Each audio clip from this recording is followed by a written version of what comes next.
really unique time within the space ecosystem because we are bookended by two very special ways of doing business that all stem from NASA. So the Apollo era versus the era of Artemis. And I know that, Monty went through the Artemis Accords and really the Artemis program. I think the last talk was about the Artemis program. And so my talk is not going to be focused on what the program is, but more what the program means and what it signals to the commercial market.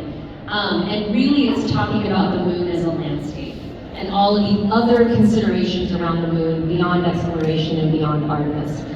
I think that we are at a really interesting time because as a nation and as a global ecosystem, we are now moving beyond these moonshot conversations to having very real talks about what a cislunar economy can look like. And that is very unique. The other thing that's very unique about it is that the way that business is being done, and we'll get into this a bit more, but if you think about the Apollo era, it really started out of national posturing. We grew out of the space race with the USSR, and so national posturing came first. Scientific exploration and technological advancement were sort of secondary and tertiary. They were good gains, but they weren't the main focus. In the Artemis era, it's flipped, right? We're looking at scientific exploration and technological advancement as some of our top priorities. And yes, national posturing still does exist, and I will get into that with the geopolitical considerations, but it's not the main consideration. The other difference about it is the hallmark of how business was done. During the Apollo era, it was national priorities, national funding, vertically integrated technology. Now, it is much more collaborative, much more competitive. It is leaning on our commercial partners in a different way. It is leaning on our international partners in a different way. So the model has been flipped in a lot of ways, and there's a lot of different considerations to go into that. The first is just talking about the lunar ambitions. And Monty, you mentioned this in the beginning, the moon is not just for countries anymore. And Intuitive Machines, based in Houston, was the first private company to actually land on the moon. And so what that means is that there's going to be a lot more different engagement of these entities on the moon, which is very exciting. The United States, China, and Russia have all announced human missions to go back. And so just the pace and the necessity, and I'm going to say the urgency, to engage with the moon has continued to uptick in the past years. The second is just the collaborative and competitive environment. I think that I'm a market proponent, I'm a commercial space person, and I think that you need both. And so, as I mentioned with the business model, moving into this era of Artemis, it is understanding how we can rely on integrated architecture and how business models can integrate and how we can use capabilities from our allies to build best-of-breed infrastructure. That's really changing the landscape of how we engage. The third are the geopolitical considerations that we simply can't ignore. What I find really interesting about the different conversations in space, whether you're talking civil, national security, commercial, you really cannot get very far without China being mentioned. And China has declared that space is a political priority for them, and that is something to consider, especially for commercial markets. One of the things that it plays into when it comes to building a business is that there is a very definitive line in the sand for companies that might have investment from China, suppliers in China, manufacturing in China, if you ever want to come and do business with the US. And so part of the challenge is that I've seen a lot of young companies that might have problems raising capital in the US or doing manufacturing in the US. They can really hurt themselves and hinder it in the long run. And so just understanding that space will always be an environment of friends and foes. And when you think about the engagement, civil, national security, and commercial activities, they all kind of mix in interesting ways. And one of the trends, especially in 2025 and beyond, is the use of dual-use technologies, which we see a lot in the defense world. But commercial companies understanding how they might develop a commercial capability that then has national security aspects is, I think, becoming increasingly more important. And primarily around the fact that space as a domain we always knew it, but I think became more globally known, the importance of the critical infrastructure, especially with the Ukraine conflict. And so that's why we've seen government increases across the board in their spending. Also the different space market players' characteristics. So because it's not just for countries, and because it's not just for companies, you now have different stakeholder priorities, stakeholder ROIs, stakeholder risk thresholds, and you have investors into it, right? And so from a company aspect, if you're engaging with the government and you're engaging with commercial, they have different requirements of what they consider to be a mission. They have different returns on investment. They have different timelines of how they actually want to return tech. And that can really trip up a company when they are building a strategy because you have to cater to both. Some things that a lot of young companies don't realize is that the US government is still the primary customer of space tech. And so when you talk about building a commercial company, the government is primarily still your funder, your validator, your regulator, and they're also one of the main hallmark entities when you're talking to an investor. I can't tell you how many times I've been on calls with young companies and investors, and the number one question they will ask is who in the US government is interested in your work. And so even if it's not part of your strategy, it needs to be part of it because the government in many ways is setting the pace of how the technology will be used and the mission set. Slides that I think will hit on a lot of the aspects that you guys touched on. So Morgan Stanley, about 5 years ago, put out what they consider the 10 drivers of the new space economy. So there's 2 slides on these. And what I want you to pay attention to, I think the vertical in and of itself is interesting, but what I find more interesting about it are the subcomponents and industries necessary to drive the vertical, and that can actually take advantage of the vertical. So a lot of the upstream and downstream things. So we'll just walk through these quickly. So satellite launch, technologies, infrastructure to send satellites to near space and low Earth orbit. A lot of that is coming into beyond the vertical itself, but it's looking at digital engineering, new propellant technologies, and energy at large, energy storage, satellite internet. So crude connectivity for LEO. We obviously know that this is a very increasing domain. It just continues to get new capabilities and new connectivity. Deep space exploration, so high-level missions to transport humans and cargoes beyond Earth's atmosphere to the moon, Mars, and beyond. I was actually just having this conversation earlier about what I find most exciting about this vertical is less the technology, it's less the rocket technology, and it's more of the human aspects. So we technically will achieve what we are going to achieve, but when we get there, how do we keep astronauts healthy? How do we keep them sane? How do we make sure that their bodies are going to adapt to these all focused on biometrics for muscle health, you're an astronaut candidate, all of the various aspects that are really, really critical. That's what's really exciting about this one. We talked about lunar landing, so we've talked about the moon a lot. What this vertical is really looking at is a lot of other stuff. So environment, infrastructure, how do you store things in the moon? How do you power things on the moon? And then Earth observation is a really critical driver, not just for the technologies themselves, but also a lot of the policies that are coming out of it. Environmental policies, sustainability policies, that's driving a lot of those conversations. This is the slide that gets people very excited, primarily because of asteroid mining and space tourism.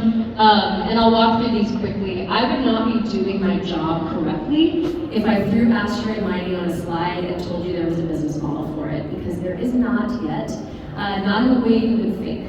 So when we talk about asteroid mining as a driver, I am not talking about wrangling a platinum asteroid and bringing it back down to Earth. While those asteroids exist, closing that business case is very difficult because the technological challenges that need to be developed before you can do that still need to happen, but also the cost of the mission and the yield you will get from the platinum doesn't close the loop. However, what does close the loop, and where asteroid mining is extremely interesting, is really to look at rare earths and water to enable in-space manufacturing and in-space servicing.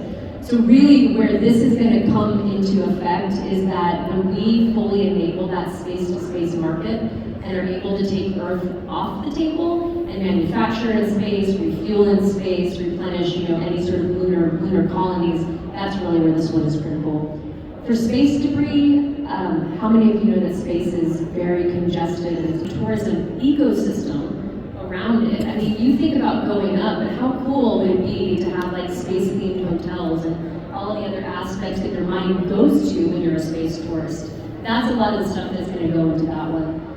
Space research, just beyond quantifying what the space economy is and space industry, a lot of it is also telling the new great space story.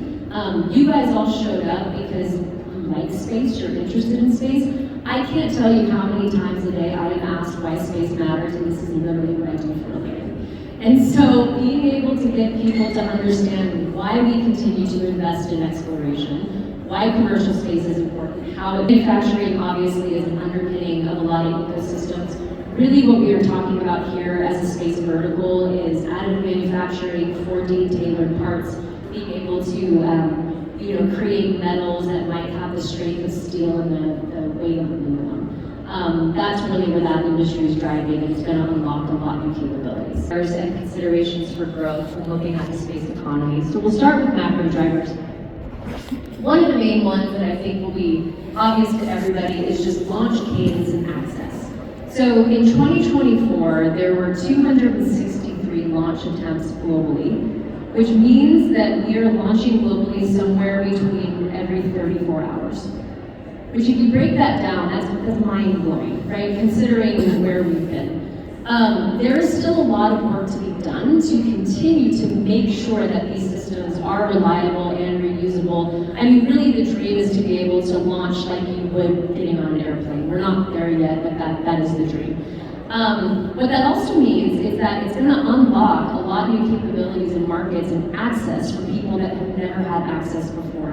When institutional and researchers can send payloads up into space for experimentation, but a student can do it, and just put a CubeSat or nanosat on a rocket, just the orientation for space beyond being an enthusiast is really, really going to change the game. Power stations in space, but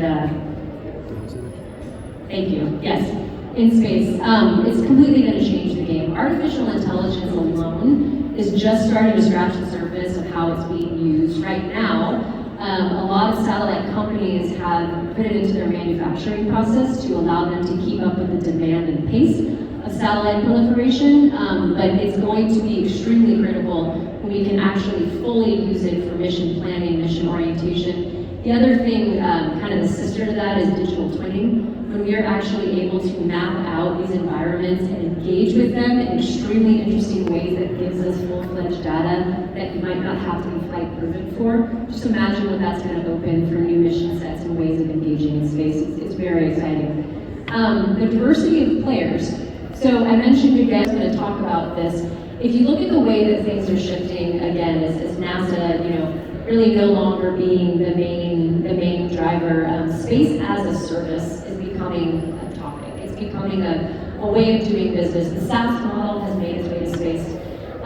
One of the best ways to illuminate this is with the commercial space stations that are going to replace the International Space Station. So NASA has, given the green light and funding to companies to actually design and operate their own system. And what that does, though, is that NASA then becomes one of many customers. And when that shift happens, that is going to be a really critical aspect to start to grow the space economy, because now you are truly going to have commercial customers in these entities. With a strong commercialization study, they started to be used in the private sector, and then all of a sudden, people realized that they had autonomous vehicles with cameras flying over personal homes, owned and operated by personal people, and then regulation and policy had to come into effect to learn what to do with it. We are going to get into that environment with space. Because it is no longer just nationally led, there are commercial companies engaging, there really are no treaties that extend to what property rights mean in space. And so a lot of these policy considerations and conversations are evolving as the technology is evolving, because people are aware that we are getting into this environment. If you're familiar with the SPAC boom and bust. So I'll just give you a quick history lesson.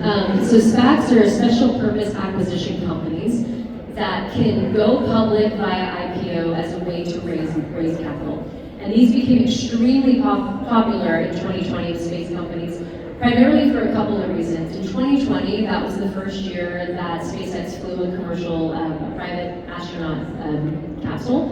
And it was also the year that Virgin Galactic went public via IPO. So all of these other space companies sort of rushed in and they wanted to do the same. And a lot of investors were getting FOMO and they were like, okay, well, we want to invest too. The problem was is that the majority of those companies were actually PowerPoint companies and they didn't actually have any validity or viability to their tech. And this is actually a good way to illustrate it. So on the right side of this, or the left side of the screen, you can see the space economy value is quantified by the Space Foundation. And then you can see the private capital invested on the other side. So it was a steady jump, right?